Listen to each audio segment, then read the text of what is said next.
जय श्री कृष्णा। राधे राधे दोस्तों आज की इस वीडियो में आप सुनेंगे धर्मराज जी की कृपा की कहानी। तो प्रेम से बोलिए धर्मराज जी की जय।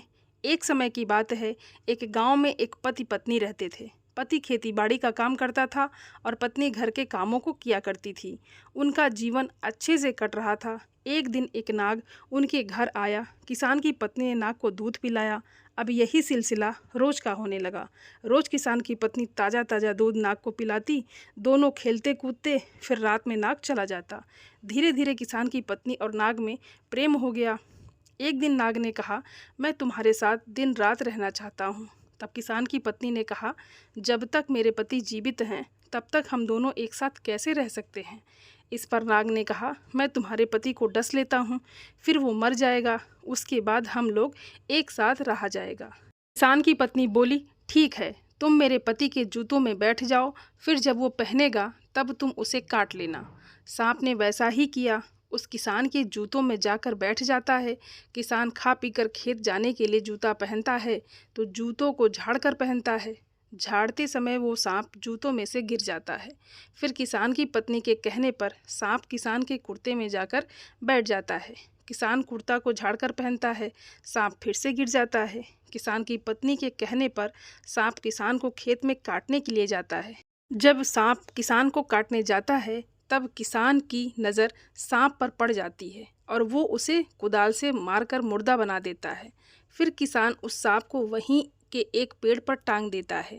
सोचता है कि किसी चील का ये सांप भोजन बन जाएगा। किसान भगवान को धन्यवाद देते हुए घर आता है और अपनी पत्नी से कहता है, भाग्यवान, आज तो मुझे सांप काट लिया होता और मैं मर जाता, पर भगवान ने मुझे बचा लिया। तब पत्नी ने सांप की चिंता करते हुए सारी बात पूछने लगती है। किसान अपनी पत्नी को सारी बात बताता है। सांप के मरने की बात सुनकर पत्नी को बहुत दुख होता है। दुखी मन से पत्नी कहती है, आपने उस सांप को कहाँ रखा है। तब किसान कहता है, उसको मैंने वहीं एक पेड़ पर टांग दिया है, सोचा किसी चील का भोजन बन जाएगा। पत्नी दुखी मन से कहती है कि मैं पानी लेने के लिए जा रही हूँ। वो मिट्टी का घड़ा लेकर खेत में जाती है। वहाँ पर उस सांप को खोजती है। फिर सांप पेड़ पर लटका हुआ उसे मिल जाता है। सांप को पकड़कर खूब विलाप करती है।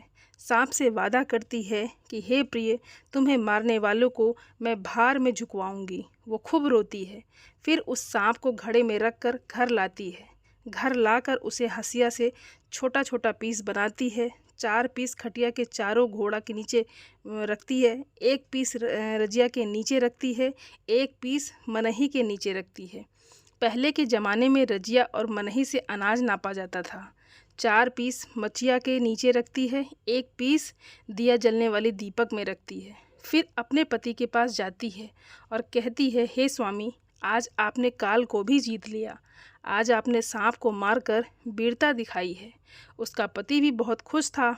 उसने कहा, हाँ भाग्यवान, आज मैं भी बहुत खुश हूँ और भगवान को बार बार धन्यवाद दे रहा हूँ। पत्नी ने कहा, हे स्वामी, आप कहें तो हम आज पहेली पहेली खेलें। तब पति कहता है, ठीक है, जैसी तुम्हारी मर्जी। तब पत्नी कहती है, लेकिन एक शर्त रहेगा, पहेली का उत्तर न देने पर भार में जाना पड़ेगा, यानी आग में जलकर भस्म होना पड़ेगा। पति तो बहुत खुश था, इसलिए सोचा मेरी पत्नी ऐसा कठिन कोई भी पहेली नहीं बोलेगी जिससे मुझे भार में जाना पड़े। वो खुशी खुशी शर्त को भी मान लेता है। पहले पत्नी अपना पहेली कहती है, हे स्वामी, आप बताओ, पीटिया पी मछिया पी रजिया पी मन पिया के तिलवा जरेला सारी रतिया, इसका उत्तर बताओ। पति बहुत परेशान हो जाता है कि इसका क्या उत्तर होगा। पत्नी कहती है कि वचन के अनुसार आपको भार में जाना पड़ेगा। पति कहता है, हे पत्नी, मेरी एक ही बहन है, मैं उससे मिल आऊँ, फिर तुम मुझे भार में झुकवा देना। पत्नी मान जाती है। वो पत्नी से इजाज़त लेकर बहन के घर चल देता है। चलते चलते वो बहन के घर आ जाता है। बहन उस समय दिया बनाने के लिए सूत काट रही थी। उसी समय संयोग से उसका सूत टूट जाता है और नियम था कि सूत जुड़ने तक सूत काटने वाला नहीं बोल सकता। उसी समय बेचारा लाचार किसान अपने बहन को आवाज़ देता है, लेकिन इधर सूत टूटने की वजह से बहन नहीं बोलती है। भाई सोचता है कि इस दुख की घड़ी में बहन भी नहीं पहचानेगी। वो वहाँ से रोते हुए घर के लिए चल देता है। तब तक बहन का सूत जुड़ जाता है। सूत जुड़ने के बाद वो भाई को बुलाने लगती है, लेकिन तब तक भाई जा चुका था। वो अपने भाई को खोजते खोजते उसी रास्ते पर चलने लगती है। तभी भाई के गांव के समीप आने पर बहन को भाई मिल जाता है। भाई अपने बहन को पकड़कर खूब रोता है। बहन कहती है, भाई क्या हुआ, तुम इतने दुखी क्यों हो? तब भाई कहता है कि हे बहन, मेरा अंतिम समय है। मेरी पत्नी ने पहेली बोली जिसका मुझे उत्तर नहीं मिला।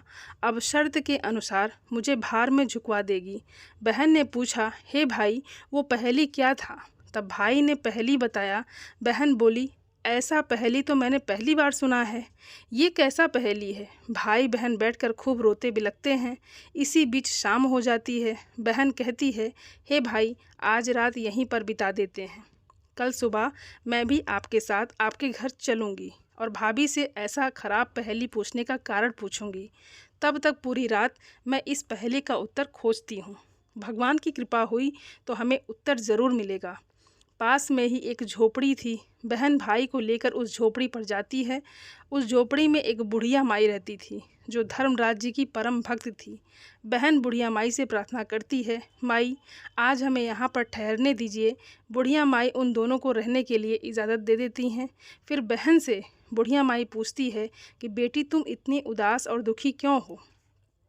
क्या हुआ? फिर बहन बुढ़िया माई को सारी बात बताती है। बुढ़िया माई कहती हैं, हे बेटी, धर्मराज जी हर कर्मों का लेखा जोखा लेते हैं। तुमको उन्हीं के शरण में जाना चाहिए। धर्मराज जी चाहें तो तुम्हारे भाई को कुछ भी नहीं हो सकता। बुढ़िया माई झोपड़ी के एक कोने में धर्मराज जी का मंदिर बैठा कर रखा था। वहीं पर बहन को ले जाकर धर्मराज जी की कहानी का नेम निभाने का संकल्प दिवाती है। बहन हाथ जोड़कर धर्मराज जी से प्रार्थना करती है, हे धर्मराज जी, मेरे भाई की रक्षा करना। बुढ़िया माई और बहन प्रार्थना करते करते उन दोनों को नींद आ जाती है। सपने में धर्मराज जी आते हैं और बहन को वो सारी घटनाएं दिखाते हैं जो उसकी भाभी ने किया था। बहन को सारा माजरा समझ में आ जाता है। सुबह होता है तो बहन बुढ़िया माई को धन्यवाद देती है। फिर भाई को लेकर भाई के घर पहुंचती है। भाई के घर जाने पर खटिया को उलट देती है, मजिया को उलट देती है, रजिया मनाही दिया सब उलट देती है। सब में से सांप के टुकड़े निकलते हैं। किसान अपनी पत्नी से पूछता है, ये सब क्या है? किसान की बहन ने कहा, भाई, मैं आपको बताती हूँ ये सब क्या है। बहन किसान को सारी बात बताती है और कहती है कि धर्मराज जी की कृपा से मुझे ये सब बातें पता चली हैं। किसान को सारी बात समझ में आ जाता है और वो अपनी पत्नी को भार में झुकवा देता है। धर्मराज जी की कृपा से किसान की पत्नी को उसके किए गए कर्मों की सज़ा उसे मिल जाती है। फिर दोनों भाई बहन मंदिर गए, मंदिर में माथा टेका, पूजा किए। फिर भाई बहन को खूब सारा सामान देकर विदा किया। बहन ने अच्छी सी लड़की देखकर भाई की फिर से शादी करा दी। धर्मराज जी की कृपा से भाई का गृहस्थी सुख शांति से व्यतीत होने लगा। हे धर्मराज जी, अपने सभी भक्तों पर अपनी कृपा बनाए रखना।